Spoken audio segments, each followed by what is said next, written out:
പക്ഷെ ഇതിലിങ്ങനെ പറഞ്ഞുകൊണ്ടേയിരിക്കേണ്ട കാര്യമില്ല. നേരത്തെ അസംബ്ലിയിൽ ഞാനുള്ളപ്പോൾ തന്നെ പ്രതിപക്ഷം ഉന്നയിച്ചതാണ്. വളരെ വ്യക്തമായിട്ട് എന്താ സംഭവിച്ചത് മറുപടി പറഞ്ഞതാണ്. ഇപ്പോൾ വീണ്ടും അവർ ലോകായുക്തയുടെ മുമ്പാകെ പ്രതിപക്ഷം കേസ് കൊടുത്തതാണ്. ആ സമയത്തും മറുപടി പറഞ്ഞതാണ്. ഈ ഗവൺമെന്റ് വന്നപ്പോഴും നിയമസഭയിൽ പ്രതിപക്ഷം അത് ഉന്നയിച്ചു. ബഹുമാനപ്പെട്ട മുഖ്യമന്ത്രി വളരെ വ്യക്തമായിട്ട് ഇതിനുള്ള മറുപടി പറഞ്ഞതാണ്. അത് വീണ്ടും വീണ്ടും ആവർത്തിച്ചുകൊണ്ടിരിക്കേണ്ട ആവശ്യമില്ല. CAGയുടെ റിപ്പോർട്ടിൽ കൂടുതൽ പണം ചെലവാക്കിയെന്ന് പറഞ്ഞിട്ടുണ്ടെന്നാണ് നിങ്ങളൊക്കെ റിപ്പോർട്ട് ചെയ്യുന്നത് ഞാൻ കണ്ടത്. അത് വ്യക്തമായിട്ട് പറഞ്ഞിട്ടുണ്ട്. PPE കിറ്റിന് മാർക്കറ്റിൽ ക്ഷാമമുള്ള സമയത്ത് വില കയറിയപ്പോൾ കുറച്ച് ലക്ഷക്കണക്കിന് PPE കിറ്റ് വാങ്ങിയതിലാണ് 15,000 PPE കിറ്റ് കൂടിയ വിലക്ക് വാങ്ങേണ്ടതായിട്ട് വന്നത്. ആ സമയത്തിന്റെ ആ സാഹചര്യം അങ്ങനെയായിരുന്നു. എല്ലാവരും മറന്നുപോയി എന്നാ തോന്നുന്നത്. കോവിഡിന്റെ ഇല്ല അങ്ങനെ അതെല്ലാം വ്യക്തമായ ഉത്തരത്തിനകത്ത് പറഞ്ഞിട്ടുണ്ട്. ഞാനത് ആവർത്തിക്കുന്നില്ല.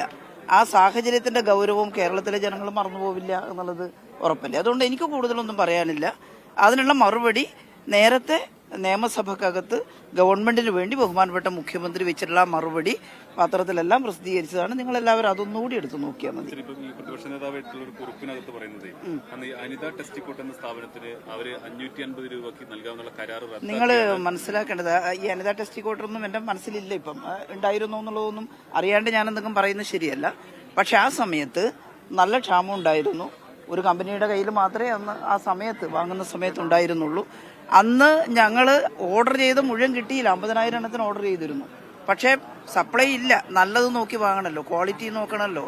ഏതെങ്കിലും വാങ്ങിയാൽ ഇത് കോവിഡ് അല്ലേ, ഇത് ധരിക്കാതെ നഴ്സുമാരെല്ലാം ചെല്ലുമ്പോൾ, ഡോക്ടർമാരെല്ലാം ചെല്ലുമ്പോൾ രോഗം പകർന്ന ഈ ഫ്രണ്ട് ലൈൻ വർക്കേഴ്സിനെ സംരക്ഷിക്കുക എന്നുള്ളതായിരുന്നല്ലോ ഏറ്റവും പ്രഥമ ഉത്തരവാദിത്തം.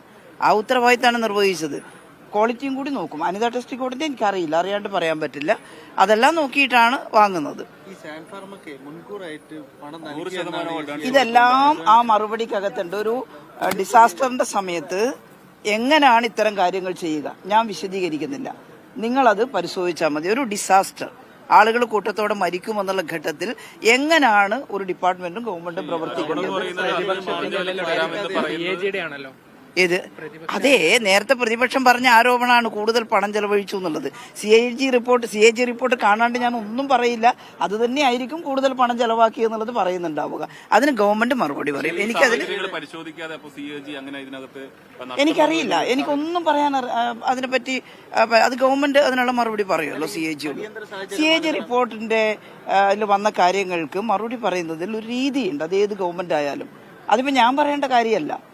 ഒരു ഇതുമായിട്ട് ബന്ധപ്പെട്ട് ഈ അടിയന്തര സാഹചര്യത്തിലെ മാനദണ്ഡങ്ങൾ പ്രകാരമാണ് കിറ്റ് വാങ്ങിയത് എന്ന് പറയുന്നു.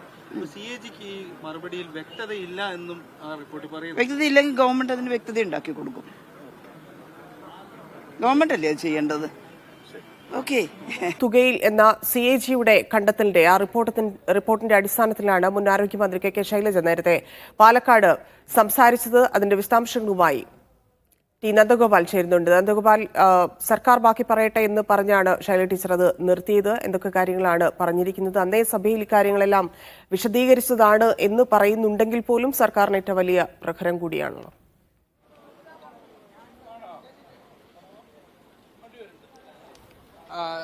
ധന്യ, CAG റിപ്പോർട്ടുമായി ബന്ധപ്പെട്ട് സർക്കാർ തന്നെ കൃത്യമായ ഒരു വിശദീകരണം അടുത്ത ദിവസം നൽകുമെന്നുള്ളതാണ് KK ശൈലജ ടീച്ചർ പ്രധാനമായും പറഞ്ഞിട്ടുണ്ടായിരുന്നത്. അവർ വ്യക്തമാക്കുന്ന ഒരു കാര്യം, അന്നുണ്ടായിരുന്ന ഒരു വലിയ പ്രതിസന്ധിക്കിടെ പെട്ടെന്ന് ലഭിക്കുന്ന ഒരു PPE കിറ്റ് ഈ കമ്പനിയുടേതായിരുന്നു. അതുകൊണ്ട് തന്നെയാണ് അത് വാങ്ങിയത് എന്നുള്ളതായിരുന്നു. ആ ഒരു പ്രതിസന്ധി മറന്നുകൊണ്ടാണ് ഇപ്പോൾ ഇത്തരത്തിലൊരു റിപ്പോർട്ട് പുറത്തു വന്നത് എന്നുള്ളതാണ് ശൈലജ ടീച്ചർ വ്യക്തമാക്കുകയും ചെയ്യുന്നത്. ലോകായുക്തയ്ക്ക് മുന്നിൽ അന്ന് പരാതി നൽകിയപ്പോൾ മുഖ്യമന്ത്രി തന്നെ ഈ കാര്യത്തിൽ ഒരു വ്യക്തത വരുത്തിയതാണ് എന്നുള്ളതും KK ശൈലജ പറയുന്നുണ്ട്. ഇക്കാര്യത്തിൽ കൂടുതൽ വിശദീകരണത്തിന് താനില്ല, മറിച്ച് സർക്കാർ അതിന്റെ ചട്ടപ്രകാരം CAG റിപ്പോർട്ടുമായി ബന്ധപ്പെട്ട ഒരു വ്യക്തത നൽകും എന്നുള്ളതാണ് മനസ്സിലാക്കുന്നത്. ഒപ്പം തന്നെ മുൻനിര പോരാളികളെ, ഈ ഒരു കോവിഡ് കാലത്ത് ഉണ്ടായിരുന്ന മുൻനിര പോരാളികളെയൊക്കെ സംരക്ഷിക്കുക എന്നത് മാത്രമായിരുന്നു ലക്ഷ്യം. ആ സമയത്ത് ഇതുമായി ബന്ധപ്പെട്ടൊന്നും തന്നെ കൂടിയാലോചനകളൊന്നും നടത്തിയിട്ടില്ല. ലഭ്യമായത് കൃത്യമായി ഉറപ്പുവരുത്തി PPE കിറ്റുകൾ വരുത്തിച്ചു എന്നുള്ളത് മാത്രമാണ് ഇപ്പോൾ നടത്തിയിരിക്കുന്ന ഒരു പ്രതികരണം. ഈ കാര്യത്തിൽ സർക്കാർ തന്നെ വിശദമായ ഒരു വിശദീകരണം ഉടൻ തന്നെ നൽകുമെന്നുള്ളതാണ് ശൈലജ ടീച്ചർ ഇപ്പോൾ വ്യക്തമാക്കിയിരിക്കുന്നത്.